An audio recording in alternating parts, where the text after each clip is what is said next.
Nkhata's objectives were a war of resistance to the elections, possibly leading to secession, even though it was a harebrained idea, and certainly based on training from the ultra-white right. One IFP member confirmed that he'd seen the bill for the training of IFP members in Northern Transvaal by the white right. Here in the Rand and in Transvaal, there was certain camps where some of the Zulus were trained by AWB instructors. Another tribal state was part of the alliance with the white right. Bophuthatswana, known as Bop, was largely rural and poor, yet the main threat to the transition was to come from here. Bop was scattered over 7 areas. Its showpiece was the capital, Mabato. The country had been recognized by South Africa as an independent state, though the rest of the world and the ANC refused recognition. Its president was Lucas Mangope. About a third of its budget was provided by South Africa. Under the constitution that had just been agreed, Bophuthatswana would cease to exist and become part of South Africa.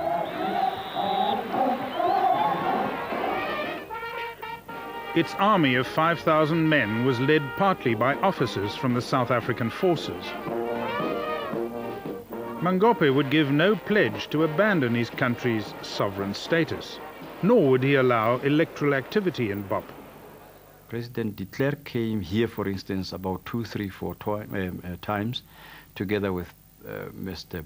Pekbotha, to try and influence our president here to give in. We said to him he could not prevent South Africans, and a vast number of the people living in his country are South African citizens, that they had a right to participate freely in democratic activities, meetings, and in the election. Mangope denied that right. He formed a pact with General Viljoen, Chief Buthelezi, and the leader of another tribal state. This alliance of Bop with right-wing Afrikaners posed a serious threat to the whole transition to democracy. The white right would have territory of Bop, access to Bop arsenals, and would have black cannon fodder through Nkhata. In particular, Bop's stand would stir up right-wingers in the South African army who were loyal to Viljoen. Some of my colleagues and I feared very much that the echelons of the army might see this as the opportunity to try to prevent the transformation. We weren't certain of the degree of loyalty that we could attract from the upper echelons of the army. Bop was effectively a one-party state whose police dealt firmly with political and other protests. They would not allow the ANC to campaign there. ANC agents warned Bop's civil servants that Mangope's government would disappear on election day, and if he didn't allow the elections, there would be no one to pay their salaries and pensions. The civil servants demanded their money. Demonstrations and rioting spread. General Jack Turner was an advisor to President Mangope. Even the security forces were being terrorized. Their houses were being burned down. Their families were being terrorized. They didn't know exactly if they go home that evening, is their house still going to be intact? But Mangope stood firm. When some of his black soldiers urged him to abandon his independence, he said he had powerful friends. He warned the defense force. He said to them on that day, "Look, gentlemen, if you feel you cannot toe the line with me, give me that which is mine. And leave the defense force. I'll go and get some other people to come and be in this defense force." The other people the Bop president counted on were Viljoen's militia of army reservists, mostly Afrikaner farmers who were members of the broad Volksfront alliance. As disturbances in Bop continued, Mangope saw himself as the victim of a conspiracy. For the good of South Africa, I want to expose the African National Congress, the Communist Party, and the South African government for what they are. For much too long, ever since the beginning of the negotiations, we have had secret deals between the Nationalist Party government and the Communist Party, the African National Congress. As students rioted and his capital went out of control, Mangope called on Viljoen to come urgently to his rescue. He then requested from me assistance for that weekend.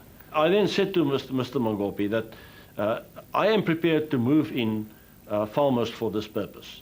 Mr. Mangope then said to me, please, as far as the farmers are concerned, I will be very happy to have them, because I believe that we have a close relationship. But please do not bring the AWB. I emphasized to them, please come in, do not bring in the AWB.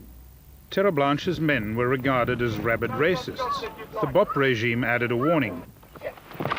And they all said to me that if you bring in the AWB, there might be a mutiny amongst their own people.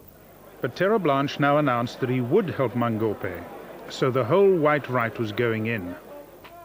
At least some of the elements of the white right wing saw in this an opportunity to establish, perhaps an Afrikaner alliance with a president like Mangope, and maybe later make a deal with him for a homeland of their own or a Volksstaat of their own. The day after Terreblanche announced his readiness to help, part of Mangope's police force mutinied and joined the demonstrators. Law enforcement ceased. Mabata's main shopping centre was pillaged. Soldiers of the BOP Defence Force were nowhere to be seen. Terreblanche seized the moment. He issued an appeal over Radio Pretoria, a pirate station of the white right, for AWB members to gather with full kit. The more moderate Viljoen now tried to stop Terreblanche. He did this by going to the president of the White Right Alliance, Ferdy Hartzenberg. And then in my office, Dr. Hartzenberg phoned Mr. Eugene Terreblanche and he explained to them the whole situation, and he said, please, you are not to take any AWB members. You will not participate in the situation inside Bophuthatswana. We are only going to send farmers. Terreblanche, who had just spoken to President Mangope, took the call. And he said, you must not go in tonight. So I asked him why. And he said, no, they are organizing 4,000 men. So I said, I have had an agreement with the state president, and I phoned him already, and I said I will take in my men tonight, so I'm going to take in my men. So I did. I had a call from Mr. Eugene Terreblanche, who offered to come in and help. And I said, please don't come in.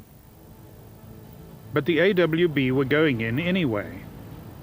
6700 started here from Ventersdorp. The only firearms they had was sidearms, revolvers and pistols. The AWB's intervention was to have dramatic consequences for all white hardliners. Viljoen was determined to keep Mangope in power and the right-wing alliance intact, so he sent his men off. 3,000 to 4,000 farmers were gathering all over the Transvaal. And they then moved to Bophuthatswana by means of private vehicles and unarmed, because they were going to get the arms in Bophuthatswana. Viljoen gave the job of mobilizing the force to save Mangope to a former South African Army brigadier, Doe Steyn. Die mense wat ingegaan het nie militêre wapens saamgeneem nie, vir eenvoudige rede dat dit sou misbruik wees van 'n militêre wapen. Militêre wapens soos uitgereik in die RSA word aangewend in opdrag van die weermag. Hierdie was nie 'n opdrag van die weermag nie. Hierdie was 'n volksfront operasie. Vir daai rede is daar ooreengekom deur generaal Viljoen met generaal Turner van die Bophuthatswana, die weermag, dat die BOP weermag sou vir ons die wapens beskikbaar gestel het wat ons nodig gehad het vir die operasie. In Pretoria, intelligence reports suggested that if Viljoen's men held BOP, the South African Defence Force, the SADF, might refuse to fire on them.